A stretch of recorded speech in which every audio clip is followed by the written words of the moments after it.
Welcome! In this video I'm gonna show you how to hide the chat log in Star Wars Battlefront II.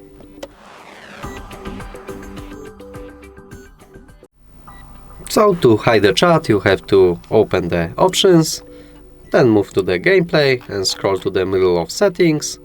Here on the bottom you can see the chat log, you can hide it, show or use a pop-up option.